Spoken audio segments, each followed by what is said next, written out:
All right. Well, thanks for being here, guys. Welcome to Roastrum 2. The goal is to have this Roastrum panel discussion every 3 to 4 months.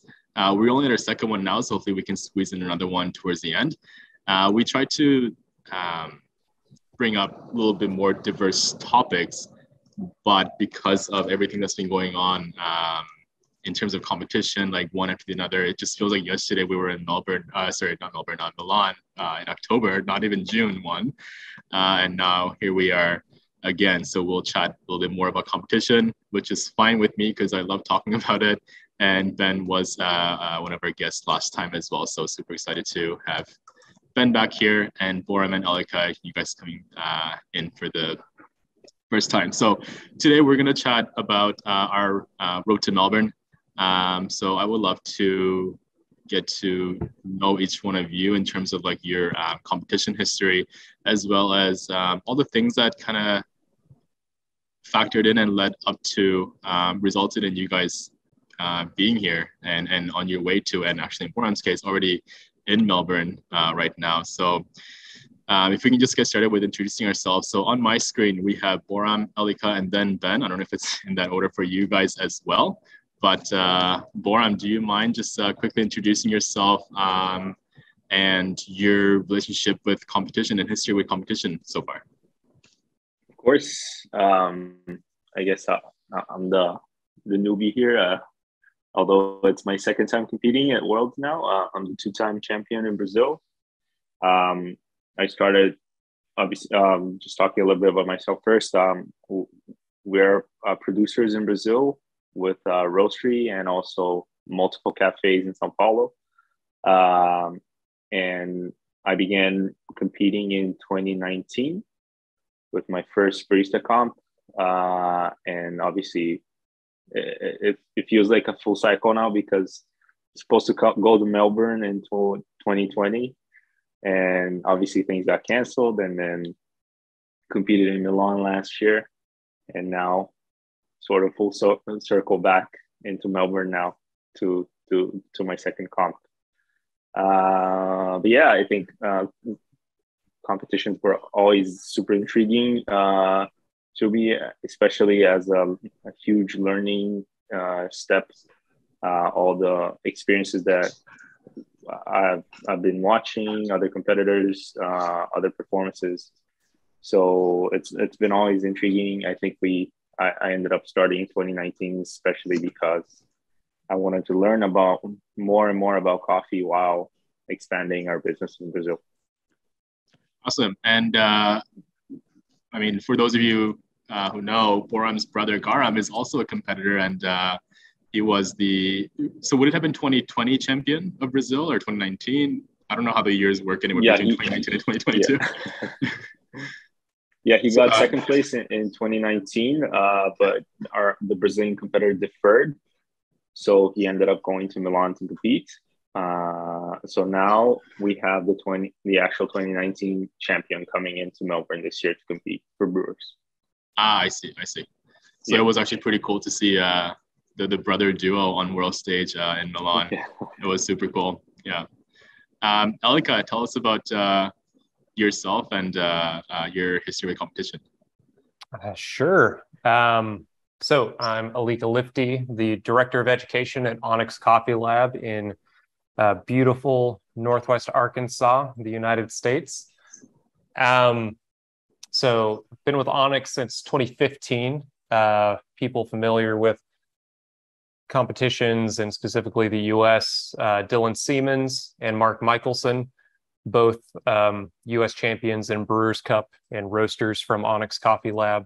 And then, of course, Andrea Allen, iconic barista competitor from the US, co-owner of Onyx Coffee Lab. And so I started competing in 2018. Obviously have these really great people to look up to. And I think what has been one of the biggest influences is their approach to preparation. And just like, how to prepare yourself mentally, physically.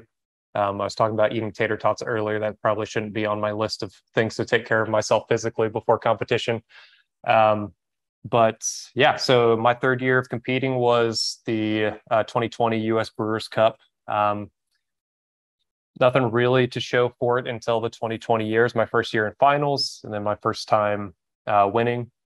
And yeah, like Boram said, it feels like coming full circle. So I got to compete in Milan after Melbourne got canceled. So 2021, the kind of interim year. And then third place at World Brewers Cup 2021 behind Daiki from Japan and Matt. And yeah, I'm excited to represent the US again, 2021 or 2022 Brewers Cup champion. It's been a really weird year again. Preparation, really great. Opportunity to go to Milan and watch cup tasters, roasters, and SIGs. So that was a lot of fun, and work with Stronghold over there.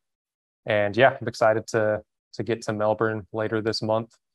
And see everybody. I expect it'll be a larger competition than it was in 2021. I think it's going to be really exciting. So it'll feel like, I think, my first Worlds competition, because I think it'll be a lot bigger than attendance that we saw in Milan.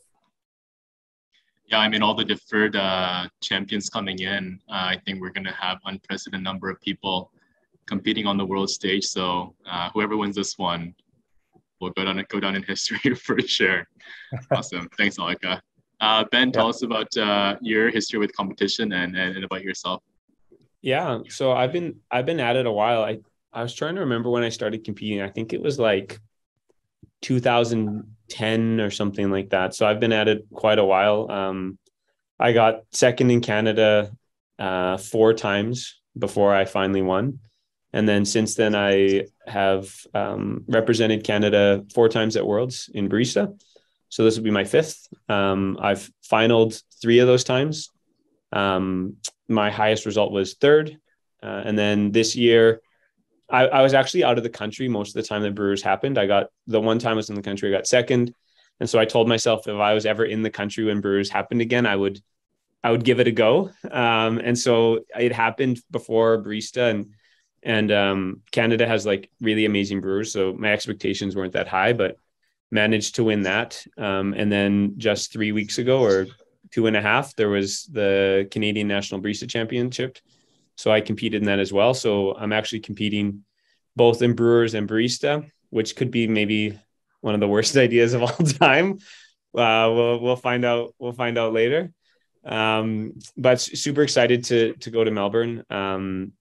It's such a great coffee city, and I think where else is more exciting to sort of compete on the world stage than in Melbourne. And the last time it was there was when the EK became popular and famous, and so I think it's such a neat country and place to compete in. Yeah, I mean, if it happened last time as it was supposed to, we would have seen the EKs again, but alas. Yeah, so I just, as Ben was talking about how he won both Brewers and Barista in Canada, I just realized I didn't really introduce each one's, what do we call this, category of sport, of competition. Genre of professional. So Boram is the Barista champion of Brazil, and Elika is the Brewers champion of US, and Ben is the Brewers and Barista champion of Canada. So it was a very efficient way to squeeze in 4 championships into 3 panelists this time. Thanks, Ben.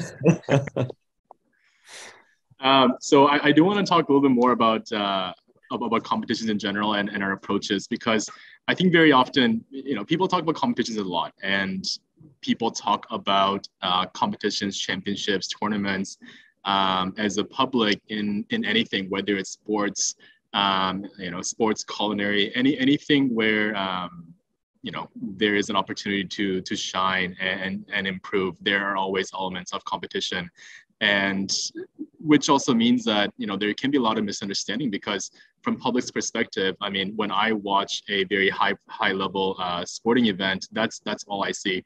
And it's really hard to understand not just the work, but the strategy and thought and assessment points behind it. And that's why we have, really great announcers and casters who try to, give us commentary as it goes along. But in coffee, obviously that part lacks a little bit. So I do want to chat more about competitions from you guys' perspective. So we have Boram from producing countries perspective, and from producers perspective, Elika from perspective of somebody who is actually not a full-time roaster, and Ben, just with your sheer amount of experience. I'm hoping that instead of just talking about what you guys have done and what you guys will be doing, just talking about competitions in general, I think is quite helpful. This is a line from, I forget what the documentary was actually called, but it came out like maybe 5-6 years ago. It's a coffee specialty coffee documentary, but it said one of the line was competition is our chance to show the media and the industry what we've been all working about. Like it's like the one chance for us to connect in a broader level. So I think this question might kind of show you guys's opinions and perspective on competition. So the question is, who or which set in all of competition history was your favorite routine to watch on world stage? And this is for both Barista and Brewers, and I'll once again go left to right, starting with Boram, if that's okay. I mean, if you can think one on top of your head, doesn't have to be your top favorite, but something that's really memorable for you. Yeah, no, I think just talking a little bit in general about competitions, I think comparing it to a big sporting event in terms, it's very good analogy, but also we like to say that it's sort of, it's almost like a fashion show for coffee as well.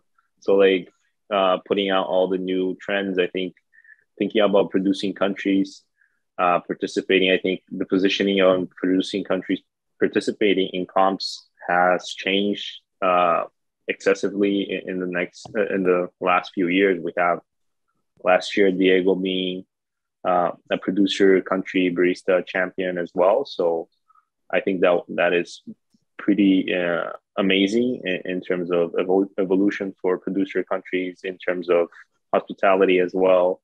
I think Diego's sets, for example, it was very inspiring. I loved recently, like Hugh Kelly's, also with all the new innovations coming in the producing side, right? We have a new species being widely used, for example, in competitions like Eugenioides.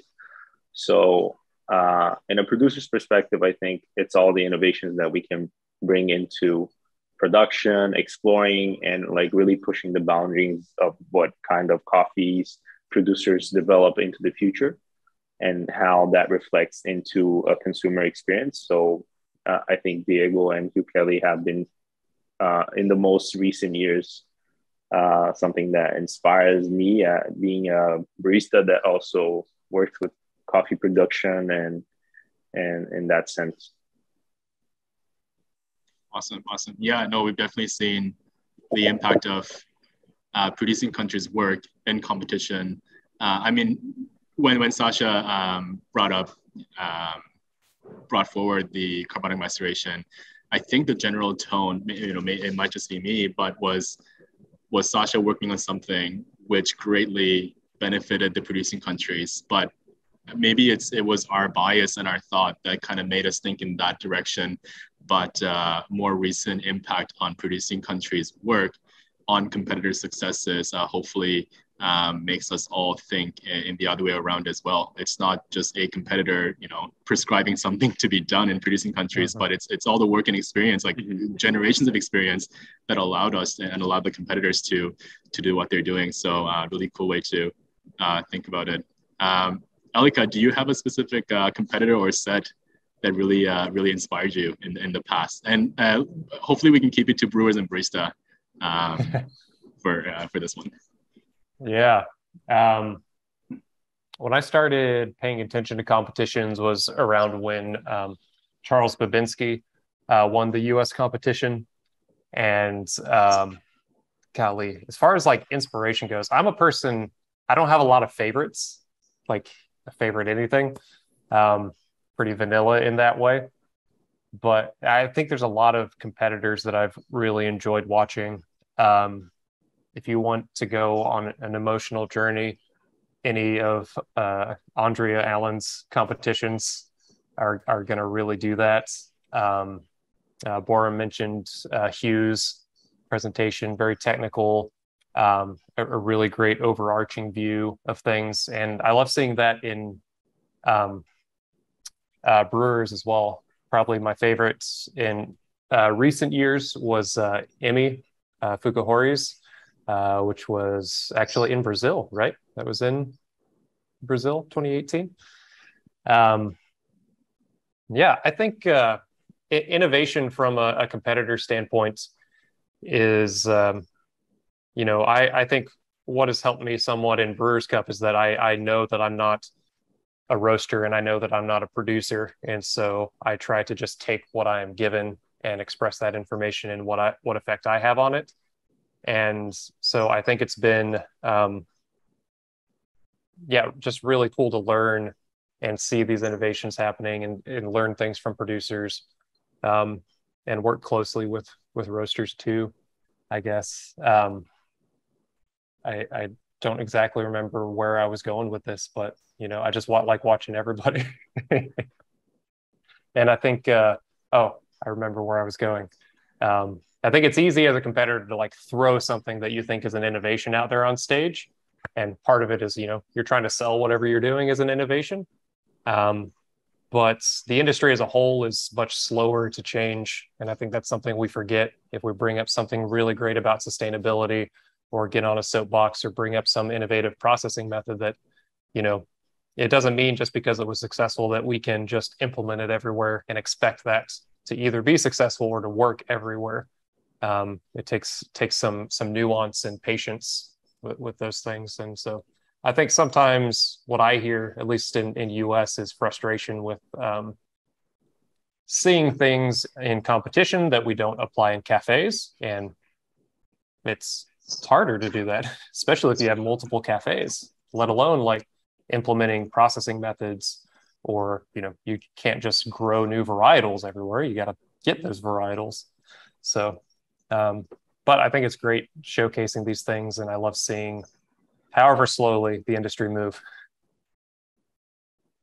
No, I think that's super true, because some competitions, it's all about innovations, new things, new varietals, new species, techniques, and then other competitions we see other topics and other assertions being awarded very heavily. And I think that's what's really great, because at no point are the judges saying, that was great, but did he invent something completely new? Did they invent something completely new? So I think that's really great to acknowledge as well, from down to the consumer level. So I think continuing to have that from WCC perspective might be a way to continue being connected to more levels than just the super geeks of the innovative coffee world, for sure. Ben, you can't name your own set or you yourself? You have to come back to me. My favorite set, there's so many, because I'm ancient, so I've seen barista competitions when it was still a lever machine. But one of my favorites was Elika mentioned Charles Babinski. So the year Charles got second, it was 2015. He did some stuff that, if you wrote it on paper, he shouldn't have done as well as he did, really. So he was using a coffee that they just use in their shop all the time. It was a Honduran coffee called El Ocotillo. He used that for his espresso and his milk course, for his signature in his milk course. For his espresso, he literally just I think this is true. This is what I heard.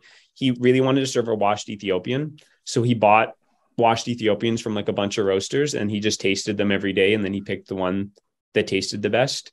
And so he showed up with a coffee they use in the cafe and a washed Yirgacheffe or something like that, and got second.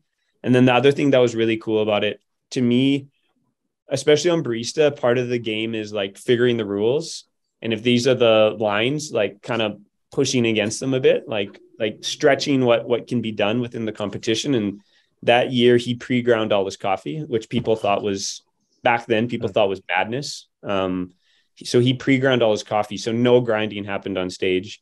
And the year after, they made a rule where you had to grind your coffee on stage. And to me, that's always a sign that you did something really cool. when they make a rule barring it the following year, because basically he had all the time in the world because he just dosed his coffees out and made some delicious coffee. So to me, that one was really cool, where he didn't have anything special and he kind of flipped the rules on their head a little bit. Super cool. I mean, you guys are all probably inspiration to so many people watching this live and in recording as well. I know many of them will point to your sets for specific years and, you know, so that they are really inspired. So thank you guys for your work as well. So we're all here because you guys have association with Stronghold in different ways and in different lengths. So maybe kind of going backwards from Ben and Elika and then Boram. So Ben, I understand that you are roasting your world coffees on the Stronghold. Okay. And I think that was one of your main reason to work with Stronghold, right? For competition coffees as well as some of the smaller lots. Tell us a little bit more about why you chose Stronghold specifically. Yeah. So prior to having a Stronghold, our setup, we had a 35 kilo Loring and we had an Ikawa, both great roasters. But if you look at the size that both of them roast, you can either, you know, roast a lot of coffee all at once or a really small amount of coffee at a time. And so we were looking for a roaster that has a lot of the similar features, like we use convection quite a bit in the way we roast. And so we were looking something not necessarily fluid bed, but something with a lot of air, because that's sort of the familiarity we have. And so started to check out Stronghold and really found it quite intuitive, especially based on our roasting styles, following that kind of lots of air, lots of airflow, lots of convection. That batch size is really nice. It's especially nice for brewers that you get kind of 400 to 500 grams out. That's awesome for brewers. For barista, it works really well. It's a bit trickier with now that they're using the Mythos because you have to be putting quite a bit more coffee in. But on the EK side, it was really nice as well. So it's just been a nice roaster to work on. We're looking to expand that program and start to use it outside of competition. But at the moment, it's been a great little competition roaster for us. Tell us more about your reason for wanting to stick with more convection heavy roasters. I mean, Loring and Kawas are all, you know, convection heavy, and so is Stronghold. And why for your uses? Yeah, I think convection gives you. For me, I think this should be all coffee roasting, but I think especially in competition, you want to get as much intensity out of the coffee without introducing any roast. Especially like on espresso, you can kind of work around it. On filter brewings, I personally find it really hard to cover up any roast. But if you underdevelop the coffee, you're going to leave some flavor notes on the table. It's almost like working with, if you're cooking, it's better to try and use all of that ingredient rather than have to throw some away. If you're roasting a coffee, you want to develop all the flavor possible. Otherwise, you're missing stuff. And I find convection roasters do a really good job of that. The other thing I found on the Stronghold that's been interesting is the difference for me between an espresso roast and a filter roast are not much in terms of development time. It's like 10 to 20 seconds. And so I found that really easy as well, that I have been able to take, because for my espresso course and for brewers, I'm using the same producer. I'm using the Lanassis family. So it's been really easy switching between filter and espresso because they're small tweaks. And I think a lot of that has to do with convection, that even on a filter roast, you're getting a lot of development. So if you can just push that a bit further, you're going to be into espresso territory. Awesome. And just sticking with Ben a little bit more, I know you got your machine 2021 summer, early summer, right? That's when you received it, I think. And since then, you've roasted for competition for Jill's Worlds, and then your three different competitions in Canada: the qualifier, National Barista, and National Brewers.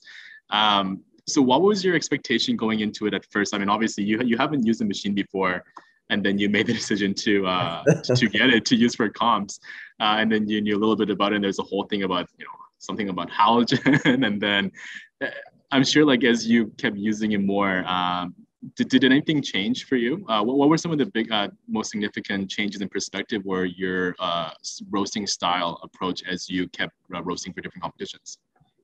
Yeah. So the first time we used it was actually, so I came back to comp and then got defeated by a coworker. Jill beat me. But then basically it was really nice because I could focus my attention just on trying to get really good roasts for her. And so jumping on the roaster, it was actually pretty intuitive and it was quick to learn. That's another nice thing about that batch size actually is you're at a stage where if you have a decent amount of coffee, you can get a lot of roasts out of it, and you can move down quite a bit in batch size or quite a bit up. As time have gone on, I think the biggest thing is sort of learning that there is like a lot of development that can happen. And so you can really play with how you want the roaster to behave. We have some profiles where we run a lot of florality. So we come in really, really hot into the first crack and then pull a lot of heat out. We have ones where we can just sit and let it go for a little bit longer and have a bit more gentle development. So I think as time has gone on, I've learned more styles. So like on our Loring, most of our profiles look pretty similar. We have a couple that are different.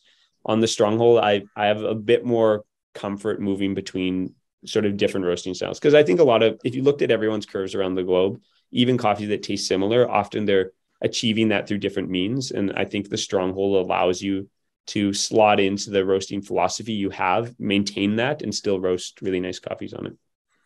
Do you think that's because of like the different control points or the batch size or convection? I think what you're saying is extremely intriguing and interesting, saying that you could slot in different roasting styles into Stronghold a little bit easier than other roasters. What do you think gives that flexibility? Yeah, I think it's two things. So the roaster still has some amount of momentum on it. So you need a certain amount of heat when you start the roast. It's not like a fluid bed where you can crank it up or down. And so that to me reminds me a little bit of drum roasting, but it still has enough power that if you needed to catch up out of that turn, you can catch up. And so that kind of reminds me more of like fluid bed or air roasting. So I think that like, it's not necessarily hybrid in the fact that I think the drum has heat, but not as much as like a Probat or something like that. It's that a lot of the feel makes it feel like you're that hybrid. So if you are used to roasting on a roaster that has lots of momentum, it's like a big cast iron drum, there still is some of that feel. And if you're used to like even if you're used to roasting on like a Kawa with lots of air, it still has that feel. I don't think it's necessarily doing both of those things, but because it has that feel, you can achieve both of those things. Oh, that's very interesting. I haven't really thought of it this way, but yeah, maybe. I mean, with the batch size and it using air, I think the whole roaster, if another manufacturer made it, could have been, a little bit more compact and smaller. But the fact that they went in all the time to invest in like the hardware and the durability, I think paid off in ways that maybe the developers didn't even consider to start with. Because it's right now, I mean, looking at all the Cafe Logic and Ikawa, it is a little bit simpler for a company to design an air roaster with whatever under 500 gram capacity. But I think the extra durability layer, heat retention, and all the different functions definitely paid off in being able to get the flexibility. I hadn't really thought about it that way, but I don't know, makes sense to me. Elika, coming to you, tell us about your experience with Stronghold and why and what part it's going to play going into Melbourne and why you are working with the roaster. Yeah. I kind of like doing stuff like this because I'm not a roaster. So I think it's probably not as interesting to everybody else that is a roaster, but I think I bring an interesting perspective to the roasting process, and specifically the differences in the Stronghold versus other roasters. I say that I know just enough to be annoying to roasters. So you're welcome, everybody watching this. And Dakota, whenever he sees this eventually. We started using Stronghold pretty early, in 2017, when Mark Michelson went off to the World Roasting Championships. And so that was the first time I tasted coffee on the Stronghold. And as he learned more about it, and started roasting small batch sizes, and then eventually like Dakota getting a hold of that. So it was early 2019 when I started working with Dakota, because, well, one, Mark was the head roaster and just really busy, and Dakota was able to roast really small batches for me for competition on the Stronghold. So I first fell in love with a roaster because we could roast smaller batches. So Dakota will actually roast 50 and even 100 gram batches on the S7 Pro, which, you know, I know is a no-no, but, you know, we've had really great results. So all of my competition coffee for 2020, all of our profiling was done in 100 gram batches. And so, yeah, my topic was sustainability, and I just loved that it really fit into it that year, that, you know, I went through less than 2 pounds in preparation for a competition, which one just left me with so much roasted coffee to taste and decide which one to use at competition, and additionally left us with so much extra coffee for retail. But what has kept me sticking with Stronghold and then also learning how to roast on a Stronghold is I find that it has a wider range that allows you a really soluble coffee, whether you want a really light roast profile or a more developed profile, and like Ben said, not imparting roaster into it. So as somebody who's QCing cafes, working with coffee, I like my coffee to be really soluble. And we can obviously achieve that in traditional drum roasters, but I found that the complexity of acidity, and specifically the retention of like fruit esters and floral esters, was maintained more in the Stronghold roasts.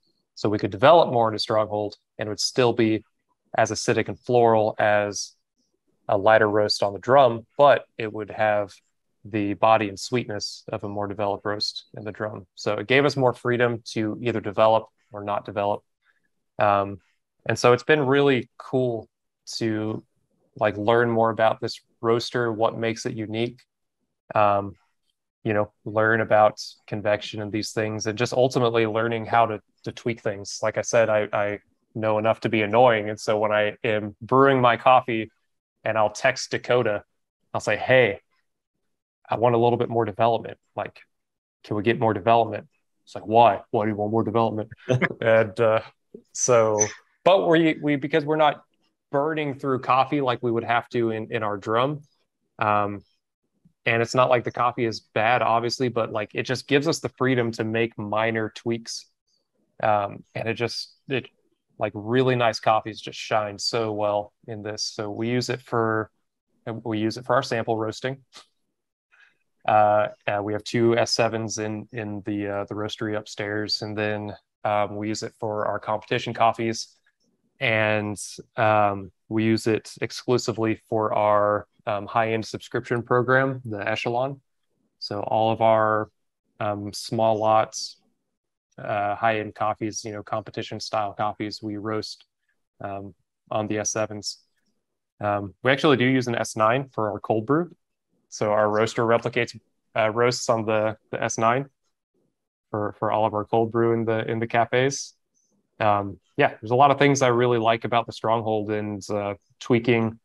So in the US, I used 2 different coffees, and at Worlds, I'm still planning on using 2 different coffees. So it is much more annoying to have to think like, okay, do I want more development on this coffee or this coffee? Like, how is this going to affect the whole balance of my cup?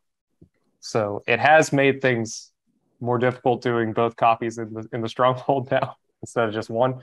But again, we're using small batches, and you know, I just really love the cups that I get out of them, and I can roast on it.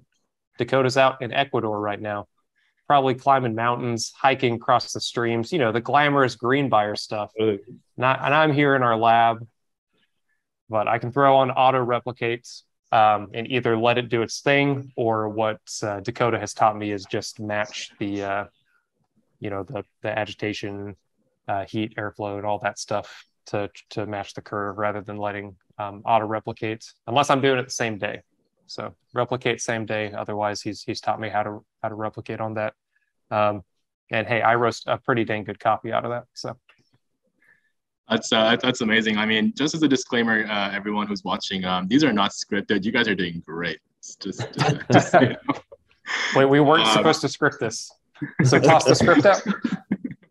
You didn't get the script in the email. So I know we have 7 attendees here right now. I know there's a little bit less of you than normal, but please feel free to use a question function and ask any questions in the chat. If it's like super relevant to what we're about to talk about, we can go right into answering those questions, or we can set aside some time towards the end to discuss those points. These questions historically have been really great starting points, and it actually brings different perspective on the topic that we're talking about. So just looking at the names here, I know a lot of you have lots of experience in coffee and judging and competition world. So I'd be very excited to hear about what you guys have to think in terms of comments or questions. Elika, sorry, just going back to you before I go to Boram. The whole not being a roaster, I know a lot of competitors are not full-time roasters. It's not their main role, or maybe they just, it's not their role. It hasn't been their role ever almost. So for you as Director of Education and not doing, not being a head or a production roaster, working with your team, what do you think are some of the challenges and benefits, and overall, what kind of differences in approach could that result in compared to somebody who would, profile and roast everything themselves? Are you saying how does it affect me as a competitor or as a professional? Oh, sorry, as a competitor, yeah. I think it's a mixed bag. I think obviously having a more well-rounded background helps you with all that information. You probably have a much better understanding of, you do X to the roast, you will do X to your brewing method.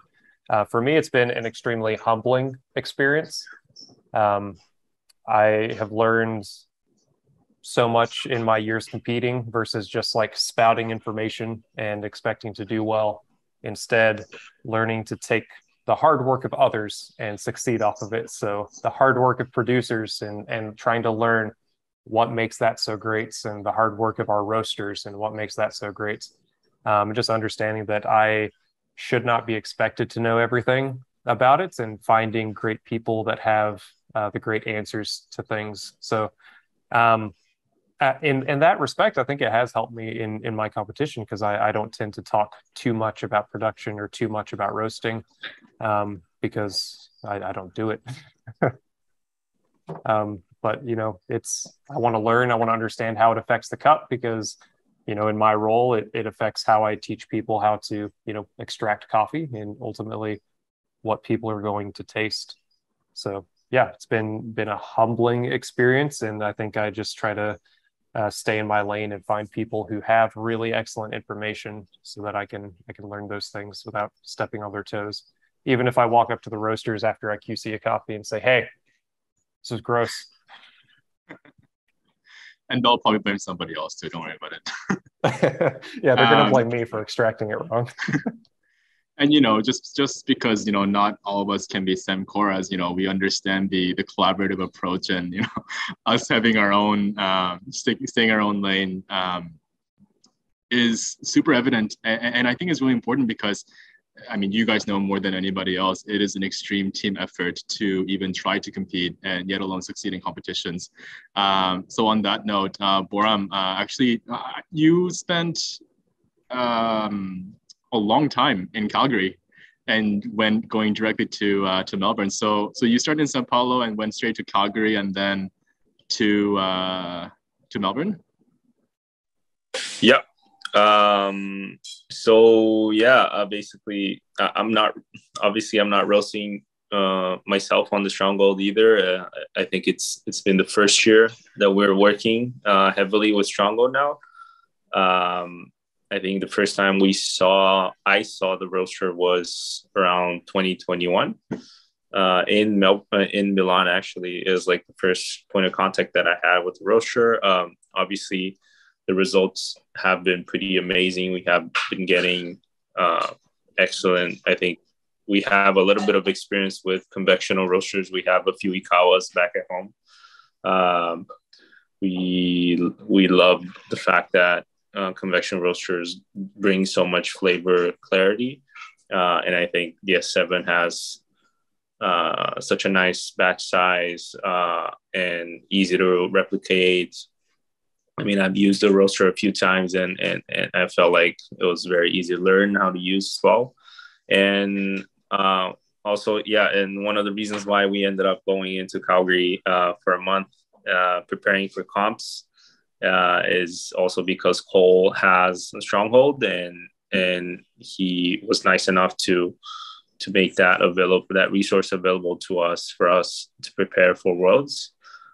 Which is why we ended up staying for about a month in Calgary, not only training with the Canadian team, but also being able to use a little bit of those resources that they could provide. I think it's funny because we always make this joke about how World Barista Championships and other competitions in the coffee world are like very similar to F1, like Formula One, because the teams that tend to perform well are the teams that not only have the best teams and the best resources. And I think obviously Stronghold has been getting amazing results in the world stage, and we felt compelled to have this resource available as well.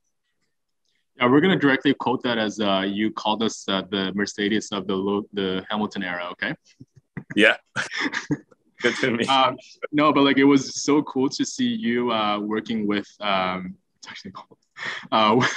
Working with Cole and Danilo and Stronghold there. So I definitely want to ask you more about your experience, because you haven't really roasted on the roaster before, and actually Cole hasn't roasted on it too much either because he only recently got it.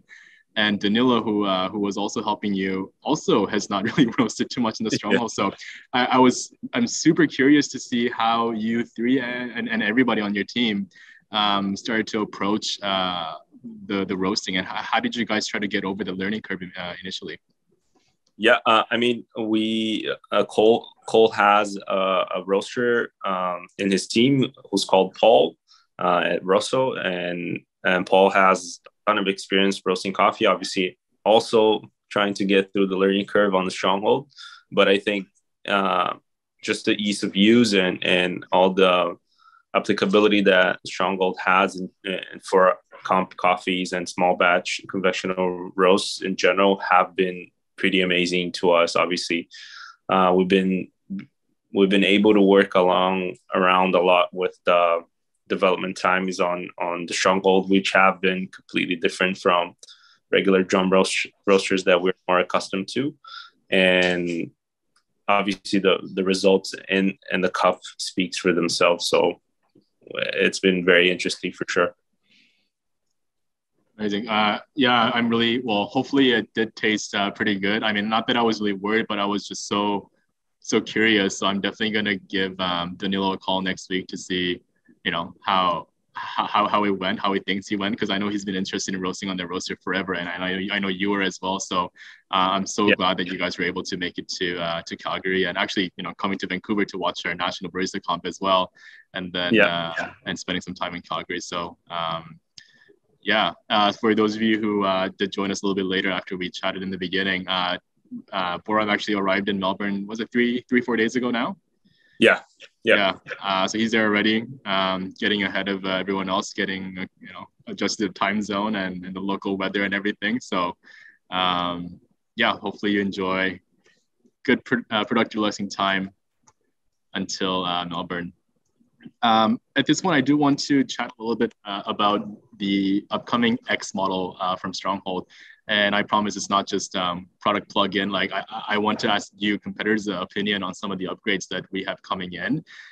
We didn't really talk about this before because we weren't really sure about the certification time, when it was going to be launched around the world and everything. But as we're getting closer to end of 2022 and getting into 2023, it's getting closer and closer for us to be able to get our hands on the 7X model around the world, and maybe in North America first. So I don't think none of you have the S9X, which is available around the world now. So I want to talk a little bit about the X model. So imagine your exact same S7 Pro, same size, Actually, there's pretty cool, some aesthetic upgrades that I really like. But a few of the key upgrades are the IR sensor, as well as the drum heater. So those two are the two most significant things from my perspective. Obviously, because of those upgrades in sort of profile replication and accuracy, everything kind of jumps up a little bit. But IR sensor, it's pretty self-explanatory. It's called the X lens, developed by the X Lab. So if you guys have a chance to visit the HQ in Seoul, they actually have the X Lab where all their development and R&D happens. So the IR sensor that they developed, that they attached to Stronghold, is called the X lens. So we actually have an IR sensor. So you guys have definitely noticed, compared to your usual, 2 to 3 millimeter probe on a drum roaster that goes into whatever software you use. For those, the first crack happens, around, well, if it's in Fahrenheit, like around 400 degrees or so, or like 197, 200 Celsius. But on the Stronghold regular roastware, the first crack time is different. And a lot of people say, a lot of people actually do say, coffee roast earlier on Stronghold, but that's not the case. It's just the temperature reading difference, which, you can get accustomed to pretty quickly and easily. So that wasn't ever a big issue for me, but the IR sensor actually reads in what other roasters are a little bit more used to. And you get a incredibly fine resolution line on top of the existing physical probe. So you actually get two bean temperature. One is going to be called the bean surface temperature, and one is going to be called your regular internal temperature. So when I roast on my S9, I actually look at both graphs, because if there's any fluctuation in one, and if the other one's super stable, I know that, maybe like a chaff got stuck in front of the sensor, or something weird is happening in the roaster that, the sensor just is sensitive about. So the IR sensor is extremely interesting to me, but where it has benefited a lot of people the most is from auto replication, because with auto replication, the machine follows the internal temperature with that probe. But now with the X models, it actually follows the IR sensor. So Stronghold did a study of replication and color change differences, and it actually decreased the color variance batch to batch by 3 or 4 times. So it's actually even more accurate when you are doing auto replication. And I believe that's what Matt Winton is doing, because he's very special. He got the S7X instead of the Pro for his Rose Roastery. And he's actually trusting the full replication on the S7X. So he's just pressing play and then turning around and, doing his packaging, turns around, presses play, and does it on repeat. So that's pretty cool. The second part, actually, I'm a little bit more excited about this one, is a drum heater. So instead of having the 5 layers of stainless steel that you guys are used to on the Pro, there's only 1 layer now. But there is a ceramic casing on the outside of the drum that is actually heated with various variable intensities from 0 to 10, I believe. The best thing about that, as somebody who uses a roaster, is that my in-between batch time decreases to 1.5 minutes or 2 minutes, and then it's perfectly ready to go. Because the hardest part to heat up in a consistent way for in-between batch is the drum itself, and that has a huge impact on your final quality or and your roast. So that is super important. And Ben, you were saying that compared to cast iron probe at those kind of roasters, the S7 Pro will obviously not have that sort of momentum and heat retention and potential energy built in for conductive heat.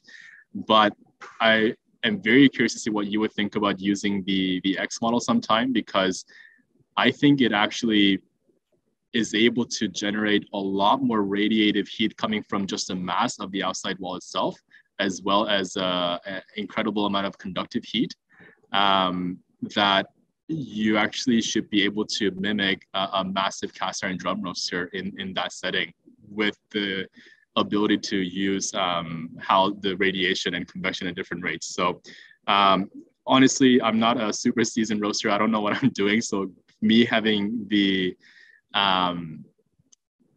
control over convection, radiation, and conduction is probably lost on me a little bit. But I think it's extremely interesting for us to be able to control all three things in a quite independent way, so that you can even add more flexibility in the roast. So sorry for rambling on and promoting the X1 a little bit, but I'm just really excited about this. Does anybody want to chime in about like what you think these two upgrades can result in terms of, well, I guess for today's topic, for preparing for competitions? There's one thing that stands out for me. So often our roasting style, we have a good amount of energy on filter roasts, but on espresso roasts, we try and stretch out development a little bit without making the coffee roasty, and that usually involves slowing the roast down, and it will start to approach zero. We never get to zero, but it will get there. And the constant fear is you never actually know when the coffee hits zero, right? Because there's probe lag, there's batch size, there's the contact between the bean and the sensor. There's all those sorts of things. So to me, one of the most interesting things with the IR would be its effect on espresso roasts, actually, because with a more instantaneous reading of your bean temperatures, you would actually know when you hit zero. And so you could really start to stretch it out, or realize that the profile that you thought was almost hitting zero was actually like going way under and baking your coffee. And so to me, that's maybe the most interesting one, is seeing like how close you could push it to zero without going to zero. Sweet. Yeah, I know there's definitely the variance between the two data is actually increased as you approach and as you're going through the first crack, for sure. And the IR sensor does tend to drop a lot quicker, and it does come back up. And there's different things that we can infer with that observation, whether it's just because the nature of how IR sensors work, it might be smoke interference, it might just be reading the moisture a little bit quicker. But I think you're right. I think there's ways to find out, hey, maybe like this IR sensor is actually super accurate, and maybe we should be changing our entire approach in first crack management. So super interested to see what everyone is going to think. I mean, it's been in Korea for a while now, so I'm sure many of the roasters have figured a lot of it out, but excited to see what you guys also think about it. So Elika, I'm going to go to you. One of the first things you said as you were introducing yourself was your interest and intrigue in like the level of preparation of the competitors who have come before you in Onyx, and how they're able to prepare everything. And that is one of the common things that we all see from the most successful competitors. They prepare everything, as you said, like your physical state, your mental state, your routine, what you eat, when you sleep, but also where every single thing goes, having backups of everything. And I'm sure you guys have nightmares about rolling in the cart and things falling out and breaking. And I know, how do you mitigate for that and everything? So as we approach the preparation, and I'm guessing you are going to be very neurotic about these things, as a lot of competitors will be. But as a non-roaster, you probably do feel like maybe you could feel like you have a little bit less control over that preparation of things, to the extent that you might want as a competitor. How do you well, I don't want to say the word deal with that to make it sound like it's bad or anything, but what is your approach on that? Like not being able to have that full control, and how does that make you feel, Elika?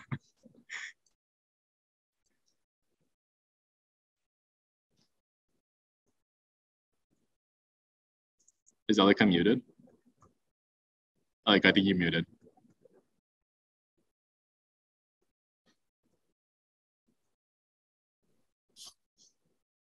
Cole and Matt didn't say anything to us. They're not here to defend themselves. That's the best. Their loss.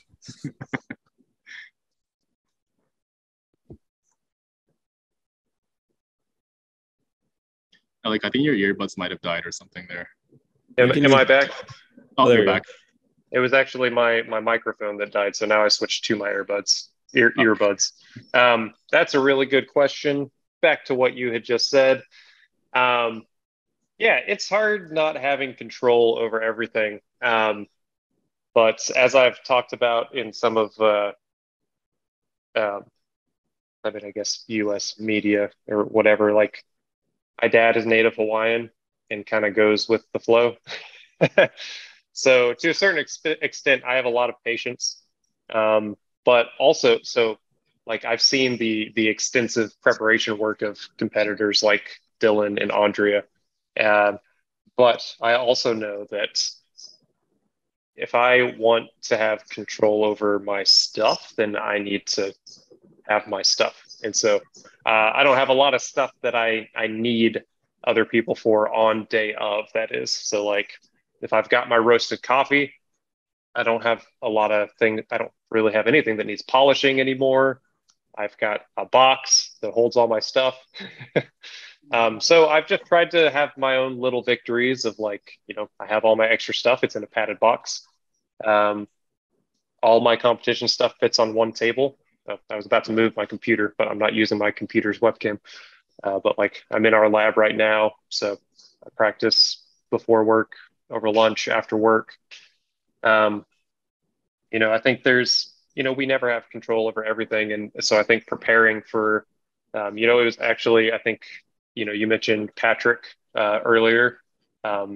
He's done a lot of series online about his competition prep in, I guess it was 2019.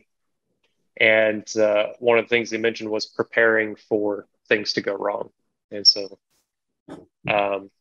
be it either mentally preparing for that or physically preparing for that, like having extra drippers, having backup roasts of coffee. So it's like, I know what roast I'm going to use. I'm going to take the second place one just in case. Maybe even the third, fourth place one. Just have some coffees brew.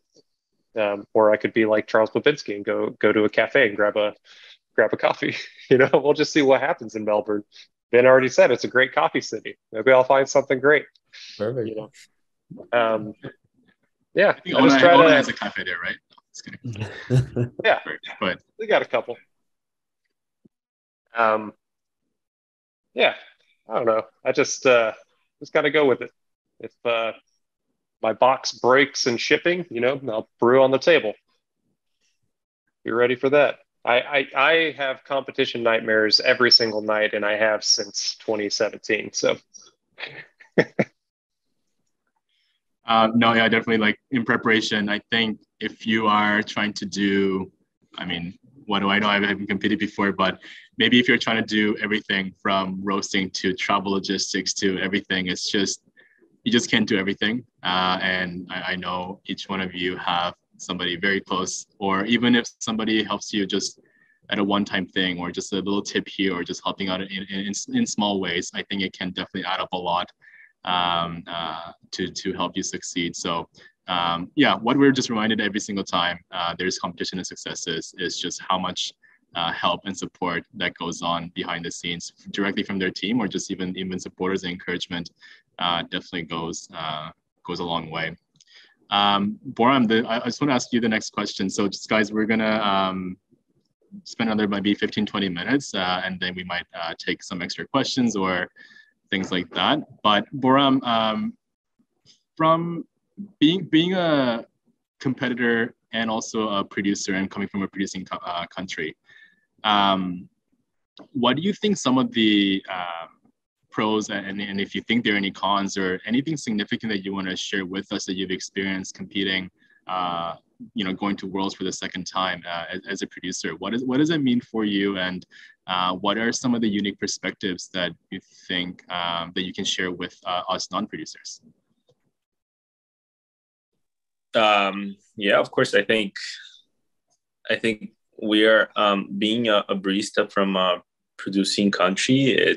It's sort of a very comfortable spot now, especially with how much the industry has evolved and how much competitions have evolved. I think in the past there used to be a lot of pressure in terms of, oh yeah, this is a barista from Brazil, for example. Is he using Brazilian coffee, or like what is he going to do? I think there's a huge space now for producing countries in terms of development and options and what they can do to represent their countries now. It doesn't only involve using coffee from our country, for example, or a place of origin.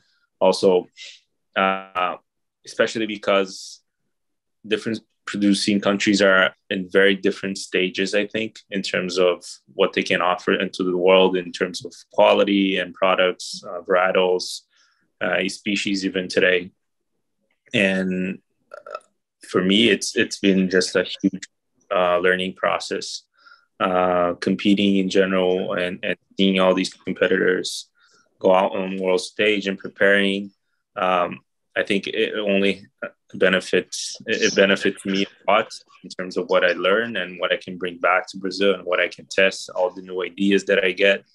And it just brings a lot of innovation into our countries, especially for Brazil.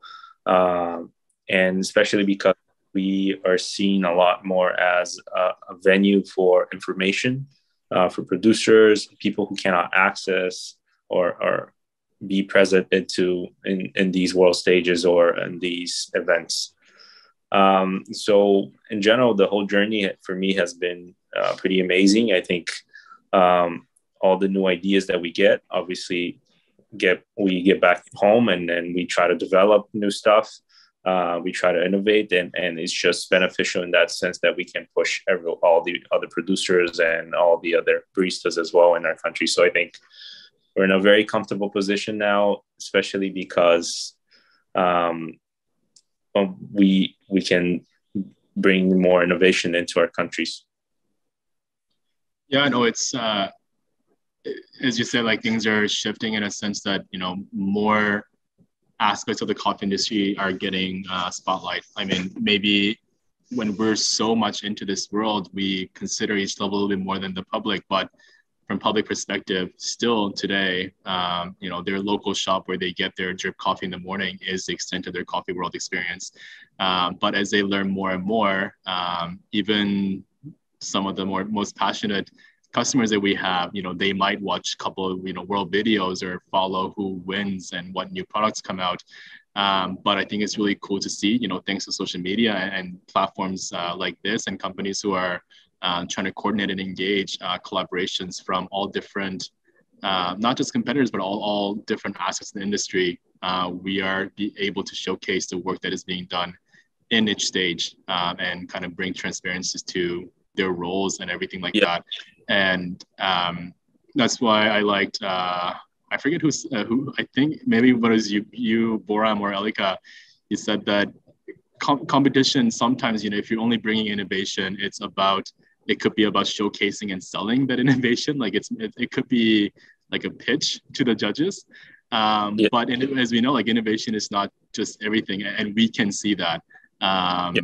Like Agnieszka didn't win because she brought a brand new, you know, technique or anything like that. It was about customer service, and obviously Andrea's performance on US stage and world stage, there was so much going on in terms of the technique and skills and experience, but it was about the overall experience that really, you know, literally brought tears to everyone's eyes, but really inspired people. So as Stronghold, this is something really important to us as well. That's why we are doing this. That's why we're being involved with a lot of activities and a lot of events, and more than just, hey, this is our technology. Like, what do you think? Like we see value in doing a lot more than that. And maybe that's like something a little bit ironic to say as a technology company, because our full name is Stronghold Technology Inc.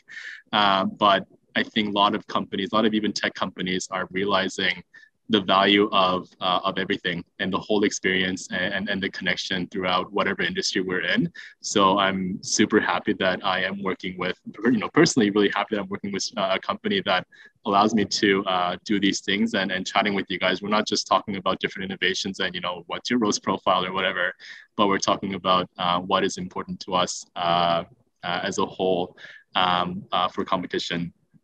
So Boram, yeah, like I think the next step, like right now we're seeing the impact of producers' work coming in, and it's super cool to see a producer actually competing, because that is even such a more direct way, and super excited to see what you will offer to us on the world stage.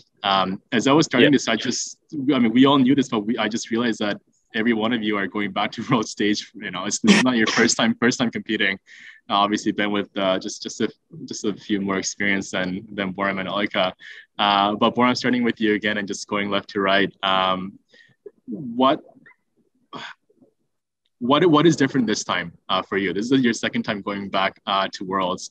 So year-over-year approach, tactic change as a multi-year champion now. What are some of the differences that you feel and you are acting upon? Of course, obviously, it's clear how much, like Elika talked a little bit about preparation, especially for me, who has been competing for 2 years now. There's a clear difference in terms of how much success you can obtain compared to how much time, effort, and team preparation that you provide. So definitely, I mean, one of the reasons why we've been looking for resources. We've been working with Cole for a few years, not only supplying him coffee, but also talking about comps, which is why we ended up going to Calgary for a month, coming ahead of time in Melbourne, not only because we understand there are several restrictions in terms of ingredients and things like that. Getting climatized, there's a big time difference that we all are going to feel.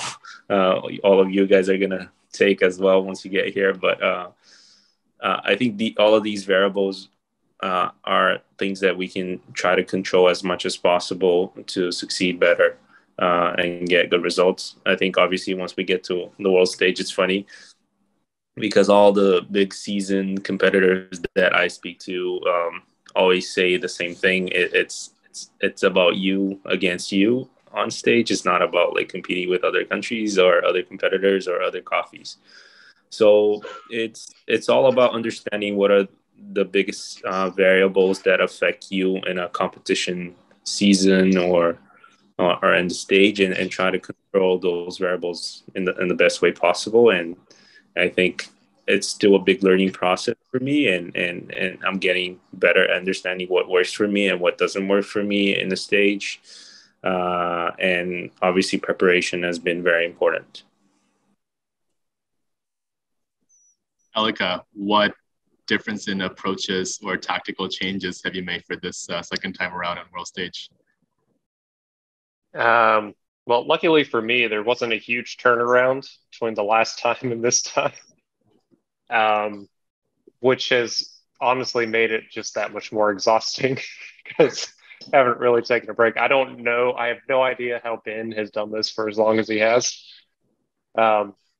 You know, as much wear as this has been mentally and physically, I can only assume Ben is like, what, 85? Because, you know. I'm 13. I just got aged horribly. It's just, preparation. It takes a lot. And what I learned, like I said, competing has been a really humbling experience. And I think one of the biggest things is learning from other people and seeing what works, trying new things. And I love trying the same coffees brewed by different people because, you know, all four of us, we were asked to pull a shot or make a filter, are probably going to brew something differently. But, you know, I've got confidence that each of us is going to make a good cup of coffee. And to me, that's really cool. It's, you know, like a translation of something. And so I've trying not to like really get into my head and I guess like try too hard. I don't know how to say that, but like I am trying really hard. But I'm trying to also enjoy this experience more. You know, I've got more friends now going in, including all of you, and want to see everybody. But I think one of the biggest things is learning how to implement new ideas, both in a competition standpoint and making an effort to implement these ideas in cafes as well. I think I've tried to approach this competition from a professional standpoint as well, and really take in how the tools, techniques, whatever that I'm doing actually impacts the industry and how I can continue to use that in my professional life as I work with wholesale clients, baristas here locally, home baristas. And so that to me has helped keep the process more enjoyable because I can see some of the fruits of that in, local cafes and, people that I know. Awesome. And Ben, your year-over-year approach as a very long-time competitor, how do you stay motivated and not become, what are the words, jaded or?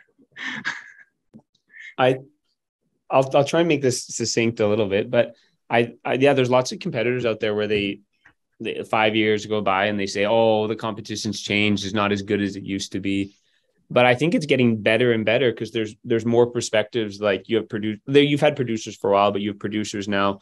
You have people on all aspects of coffee, and so I think to me it's always inspiring because there's more voices now and more different voices. I hope that hopefully there'll even be more as time goes on.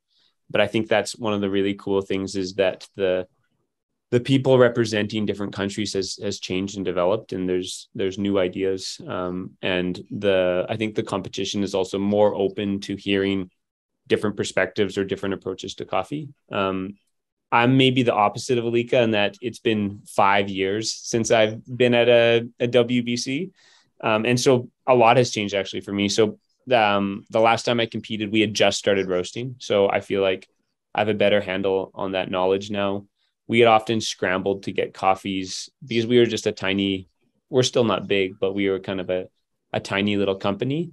But one of the most profound things for me is, Elika touched on as well, is that I think the community has tightened over globally thanks to technology. And so when I've been competing, there's people from around the world to like sending words of encouragement and telling me they're excited to compete. And so this year, I really felt like there was a global community, not only supporting me, but just watching. And I think that's really cool too, where like now you can watch like another competition. And so I'm excited to go to Worlds because I feel like the community is so much more connected now. And there's lots of people that I've never met in person, but I already feel like I know them. And I think that's really cool. I mean, coming back to on world stage for the first time since it would be 2017 Seoul, right? So if you could name just like one or two of the most significant changes in your personal approach or philosophy coming here this year compared to 5 years ago, what do you think that might be? Oh, that's a good question.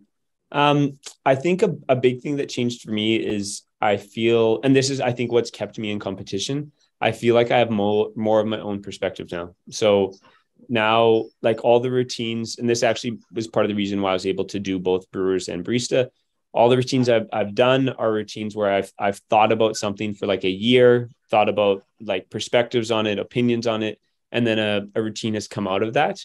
Rather than saying like, oh, I have 3 months, I need to find a routine or trying to put something together that's not organically. And now I have like a perspective on something, and that's what I want to turn into a routine. And so I think that's what's kept me going, where a lot of competitors have competed, gone to Worlds and stopped competing, is now I feel like I actually have, hopefully other people agree, but I actually feel like now I have something to say. And previously I think I was good at making coffee and that got me to Worlds, but I don't know if I had something to say that was really true to me. What you just said reminded me of, that Kobe's ad saying like, you gotta succeeding. No, I mean, because what you just said about like perspective turning into your routine, you said that in such a, simple, fast way, but we understand that comes from so much experience and so much work. It's because you have put in so much work in the fundamentals and have all that experience as a competitor for all the little small things that first or second time competitor might, learn in a very hard way, that you can actually have I don't know if the luxury is the right word, but have the mental space and capacity and the confidence to be able to translate that. And, I was so happy that I got to watch your national and be able to taste the drinks as well. And we definitely, I think the audience definitely saw that that confidence, and hopefully everyone understood that it did come from years and years of hard work, not just the years, but I mean obviously for this competition as well. So and for you guys, like, you know, I started this by asking questions about you know, who, you know, what was your most memorable competition set.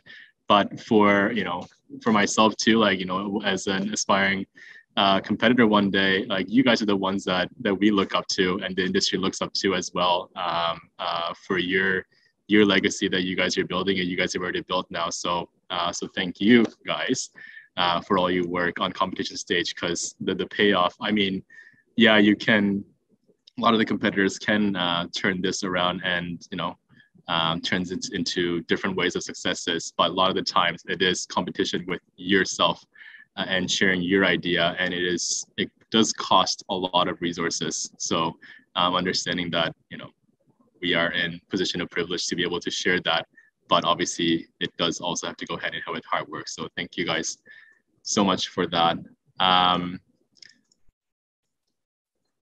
So we don't have a lot of, I just thought of this, we don't have a lot of panelists because it's actually the second largest holiday season in Korea right now. So it's very Saturday. So everybody would have been driving for 3 times longer yesterday, and they're all saying hi to their parents right now. It's you know, Saturday morning, 10 a.m. So having all the good things. So Julia, I know you're logged on here. I'm not sure if you just logged on and you're doing your own thing, but thank you for joining. I know you must be extremely busy saying hi to all your relatives and your family, spending time with family. So thank you for being here. And because of this time, obviously all of Europe is sleeping right now. So I think we're going to have quite a bit of views here when we do upload it on YouTube from the Korean and European community. So hopefully we can get a lot of engagement from there as well. But for those of you who are still on here, if you guys have any questions, please send them our way. That's basically all the questions and discussion points that I want to chat about today, and always a pleasure talking to you guys. And one of the last points that I had here is other competitors will be using Stronghold. We don't have to talk about your competitors, but we actually have quite an impressive list of people who have been working with Stronghold, whether they directly use our roaster or not for their nationals or world stage. But I think most of them will be using it on world stage. We have Wilfred from Lamas's family, Panamanian Brewers champion. He uses it for his operation in Sisu in Panama City. And at the at Elika Estate, they have both roasters set up in a beautiful roasting room where they do a lot of the QC roasting on the Stronghold. So super interesting. We have Matteo from Italy, Patrick Rolf. Well, obviously you guys. I'm not sure if Morgan's coffees will be roasted on the Stronghold by Dakota or not. I think it is. So that's It will be. Yep. That's pretty cool. If they can share that on their TikTok. No, just kidding. We can talk about it separately. Yeah, so many more competitors using it, and maybe it's for the batch size reason to begin with. I think that was a case for many competitors and a lot of you as well.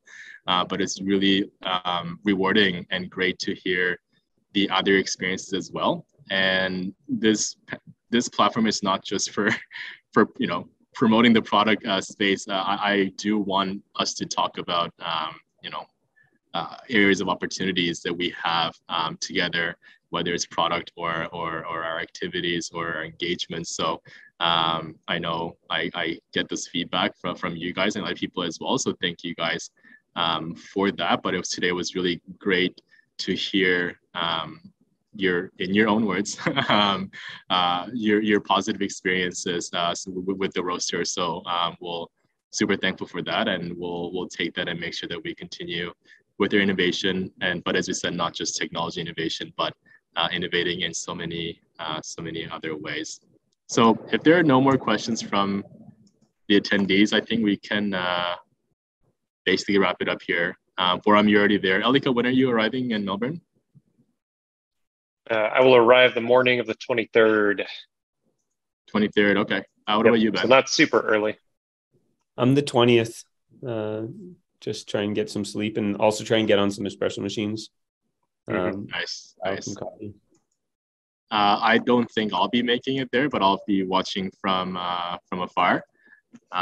Super excited to watch you guys on stage, and definitely will be encouraging. And please let us know if you guys need anything, and whatever ways we can help, we'll try. So thank you so much. So thank you for joining us, everyone. I know it's late for a lot of you here who are on here, and for those of you who are watching the recorded as well, thank you for your time. And please shoot us a message if you have any questions about the product or any of the engagements that we do as a company. So thank you. So once again, Boram Um from Brazil. He's already in Melbourne. He's the second-time Brazilian Barista champion, going back to World for the second time.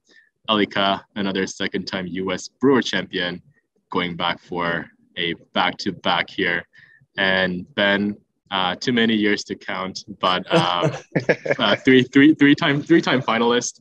But last one was in 2017, so we'll see how rusty or not rusty his world presence is.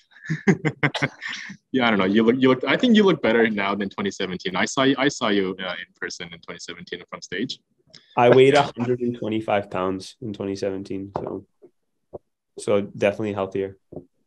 Okay, well, hopefully we can. You know what? I hope you guys all come to Korea in November for Cafe Show, and we'll all fatten me up. Yeah, we'll fatten Ben up. All right, thanks so much, everyone. We'll be in touch soon, and thank you so much for your time. I had a fun time chatting with you guys. Same. Thanks for the invite, Alex and Stronghold. Bye, Ben. Bye, Boram. See you soon.